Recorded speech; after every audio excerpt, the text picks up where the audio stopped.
बड़े पर्दे या वेब सीरीज में काम करने का अलग ही मजा होता है। जब मैं सीरियल के साथ जुड़ी थी तब टीवी पर अच्छा काम होता था। मेरा सौभाग्य है कि मुझे टीवी पर बहुत अच्छा काम करने का मौका मिला, लेकिन अब जिस तरह का काम टीवी पर होता है, मेरा मन ही नहीं होता कि मैं छोटे पर्दे पर फिर से काम करूं। यह कहना है टीवी और फिल्म एक्ट्रेस गुरुशा कपूर का। वे इन दिनों भोपाल में फिल्म शुक्रदोष की शूटिंग में व्यस्त है। पुराने भोपाल के गिन्नौरी में चल रही शूटिंग के दौरान उन्होंने खबर 100 से खास बातचीत में बड़े और छोटे पर्दे से जुड़े अपने कई अनुभवों को साझा किया। हमारे साथ मौजूद है इस वक्त एक्ट्रेस गुरुशा कपूर। आइए सीधे इनसे बात करते हैं। गुरुशा जी, आपका स्वागत करते हैं भोपाल में। नमस्कार। आपने काफ़ी सारे सीरियल करे हैं, लेकिन आपका फर्स्ट ब्रेक कैसे मिला? आपकी जर्नी कैसे शुरू हुई?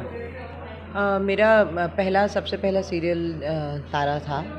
1994 में मैंने शुरू किया था। तो जर्नी तो ऐसी है कि मेरे पिताजी नेशनल स्कूल ऑफ ड्रामा से हैं, मैं टाई से हूँ, नेशनल स्कूल ऑफ ड्रामा की जो बच्चों की विंग है, थिएटर एंड एजुकेशन। तो उस दौरान मेरी छुट्टियाँ चल रही थी और राजा बुंदेला दिल्ली आए हुए थे। तारा की कास्टिंग हो रही थी, तो बोले बेटा उसमें एक अच्छा, मेरी छुट्टियाँ थी, बोले एक अच्छा रोल है तो कुछ दिन कर लेना। मैं कहा ठीक है कर लेंगे। मैं थिएटर करती थी, तो उस तौर पे मैं आई बस करने। मुझे ये नहीं पता था कि वो इतना पसंद किया जाएगा और फिर मैं कभी वापस नहीं जा पाऊँगी। तो वहीं से फिर सिलसिला जारी। आप शुरू से एक्ट्रेस बनना चाहती थी? नहीं, कभी नहीं। मुझे एक्टिंग में कोई शौक़ नहीं, ना मुझे कभी एक्टर बनना था। मुझे तो लॉयर बनने का बहुत शौक़ था। अच्छा। वकील, वकालत करने का बहुत शौक़ था। आपने बड़े पर्दे पे काम किया है, छोटे पर्दे पे काम किया है, क्या अंतर देखती है दोनों में आज? बड़े पर्दे की बात ही कुछ और है, वेब सीरीज़ की या फिर सिनेमा की बात ही कुछ और है। और अब सीरियल्स, जो एक टाइम पे जब मैं सीरियल से जुड़ी थी तब बहुत अच्छा टीवी पर काम होता था, बहुत अच्छे, मतलब मेरा सौभाग्य है कि मुझे टीवी पर बहुत अच्छा काम करने को मिला। और अब जिस तरह का टीवी पर काम होता है, मेरा मन नहीं होता है वो करने का। और बड़े पर्दे पर जिस तरह के मुझे इस तरह में कैरेक्टर्स मिल रहे हैं और जिस तरह का मुझे अप्रिसिएशन मिला है, तो मुझे बहुत अच्छा, बहुत मज़ा आ रहा है। और अभी मेरी जो आने वाली 1-2 और फिल्में हैं, तो उसमें भी मैं बहुत इन्जॉय कर रही हूँ। तो मुझे बहुत आनंद आ रहा है इस फेज़ का। और बहुत फ़र्क है छोटे पर्दे और बड़े पर्दे में, ज़्यादा एक्सपोजर है, रिपीट वैल्यू है, जो छोटे पर्दे की नहीं है। जी। आपने टेलीविज़न का एक स्वर्णिम दौर देखा है। वो दौर देखा जब हम टेलीविज़न पे जो नाटक होते थे, फैमिली साथ बैठ के हम देख सकते थे। आज आपने देखा है कि लोग पब्लिक डिमांड के नाम पे फुहरता ठूस देते हैं। तो आपको लगता है कहीं ना कहीं पब्लिक भी जिम्मेदार है इसके लिए? देखिए, इस मुद्दे में बहुत सारी चीज़ें आपको कंसिडर करनी पड़ेंगी। एक तो ये कि जो ये जियो इकोनॉमिक सिचुएशंस जो होती हैं, जब वो बदलती हैं, आपकी एक इकोनॉमिक सिचुएशन जो होती है जब वो बदलती है। टीवी अब घर घर में हो गया। पहले कुछ पढ़े लिखे थोड़े अमीर लोगों के घर में ही टीवी होता था, तो टीवी की जो ऑडियंस होती थी तब बहुत सेंसिबल लिटरेरी ऑडियंस होती थी, जिन्हें लिटरेचर का ज्ञान था। तब उस तरह का कंटेंट बनाया जाता था।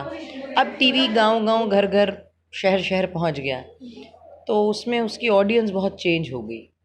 टीवी गांव की ऑडियंस हो गई। और अब तो मुझे लगता है अब गांव में भी अब मोबाइल 4G आ गया है, अब वो भी अपने फ़ोन पे वेब देखते रहते हैं। तो अब काफ़ी सिचुएशन बदल गई है। टीवी को बदलना होगा अगर उसे होल्ड ऑन करना है ऑडियंस को, नहीं तो टीवी ऑब्सोलीट हो जाएगा फिर। लेकिन इस बात में कितनी सच्चाई है कि दिखाया वही जाता है जो पब्लिक देखना चाहती है? ये ना मुझे थोड़ी सी बेवकूफ़ी लगती है, क्योंकि अगर ऐसा होता तो हर 3 महीने पे सीरियल क्यों बंद हो जाते? फिर तो हर सीरियल 30-30 साल चलता रहे। ऐसा नहीं है। आप क्या करते हैं, आप क्योंकि आलसी हैं, आप उन्हीं चुनिंदा 3-4 प्रोड्यूसर्स, 3-4 क्रिएटिव्स के साथ काम करना चाहते हैं जिनके साथ आपकी दोस्ती है। आप कुछ नया ट्राई नहीं करना चाहते हैं, तो आप उसको ये एक वो कह देते हैं कि अरे नहीं लोग यही पसंद करते हैं। यही पसंद करते हैं तो आपके हर सीरियल की TRP 0 होती है। 3 महीने में, 2 महीने में आपके सीरियल बंद हो जाते हैं। ऐसा क्यों है? कहीं तो कुछ गड़बड़ है ना कहीं आपका कंटेंट रीच ही नहीं कर रहा है, लोगों को नहीं पसंद आ रहा है। देयर हार्ड, मतलब बिल्कुल ही साफ तौर पे उसको रिजेक्ट कर रहे हैं लोग। वेब सीरीज़ को लेकर क्या सोचती हैं कि जो नए कलाकार हैं उनके लिए कितना फ़ायदेमंद साबित हो रही है वेब सीरीज़? देखिए, वेब सीरीज़ OTT प्लेटफॉर्म नए टैलेंट के लिए बहुत फ़ायदेमंद है। और देखिए, दोनों के लिए अच्छा है। उनको नया टैलेंट चाहिए और टैलेंट को एक प्लेटफॉर्म चाहिए। तो इससे अच्छा क्या होगा। और उस वेब सीरीज़ पे तो काम इतना बढ़िया हो रहा है, हर एक पे नहीं, लेकिन ज़्यादातर मैं कहूँगी कि वेब पे काम बहुत अच्छा हो रहा है।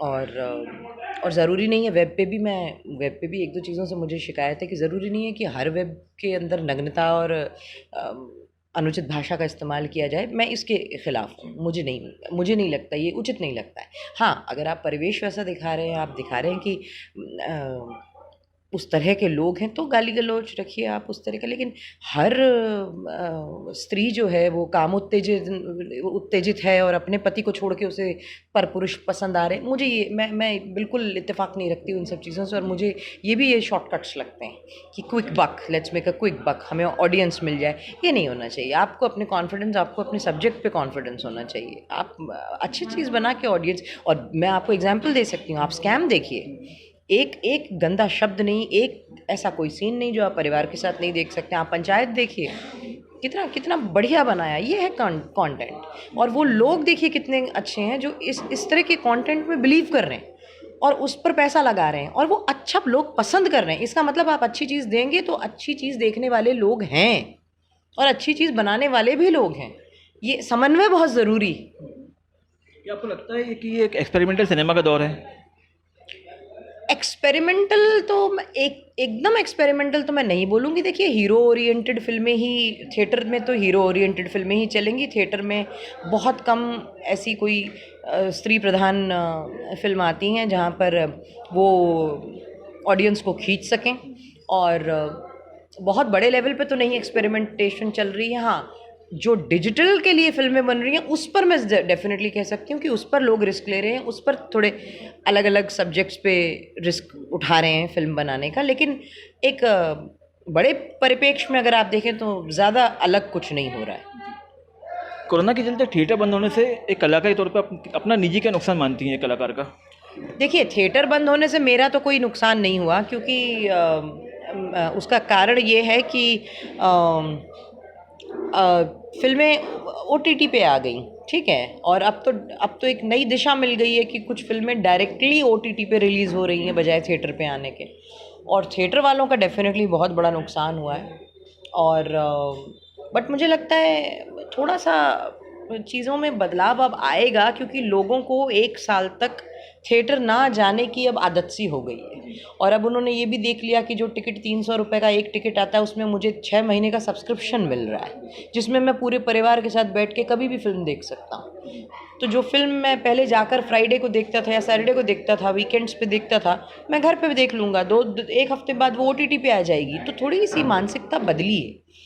अब मुझे लगता है असली लिटमस टेस्ट होगा हर स्टार का कि कौन वो ऑडियंस को, और कंटेंट का कि कौन ऑडियंस को वापस पुल करके लाता है थिएटर्स में। चलते चलते आखिरी सवाल, आपके चाहने वालों के लिए, आपके फैंस के लिए, और जो लोग इस इंडस्ट्री में जगह बनाना चाहते हैं उनके लिए क्या मैसेज देना चाहेंगे आप? देखिए, जैसे आप किसी भी फील्ड में जाते हैं, चाहे वो डॉक्टरी हो, चाहे इंजीनियरिंग हो, चाहे वकालत हो, तो आप ट्रेनिंग लेकर जाते हैं। आप ऐसे तो नहीं पहुंच जाते जी मैं आ गया ऑपरेशन करने। तो वैसे ही इस फील्ड को भी आप ऐसा समझिए, थिएटर कीजिए, ट्रेनिंग लीजिए, अच्छे अपने आप को परिपक्व कीजिए, तब जाकर आप वहाँ पर आइए। 10,000 लोग रोज़ आते हैं यहाँ पर अपनी जगह बनाने के लिए, लेकिन उसमें से कितने होते हैं जो हताश हो जाते हैं, कितने लौटते नहीं इस डर से कि घर लौटेंगे तो लोग क्या कहेंगे। अपने आप को ट्रेन कीजिए, अपने आप को मजबूत बनाइए।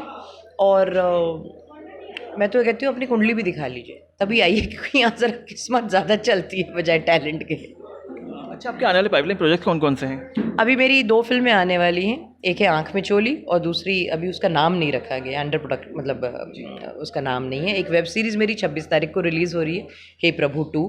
और एक मैं ये फिल्म अभी जो आप जहाँ जिस सेट पर आए वो है। और एक मैं शूट कर रही हूँ, उसकी राजस्थान में शूटिंग है अगले महीने से जी।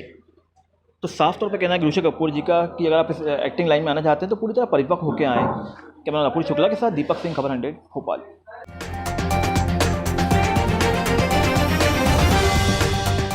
हर खबर की ताज़ा नोटिफिकेशन के लिए जुड़े रहिए खबर 100 के साथ। बेल आइकन दबाइए और खबर 100 की सारी नोटिफिकेशन पाइए।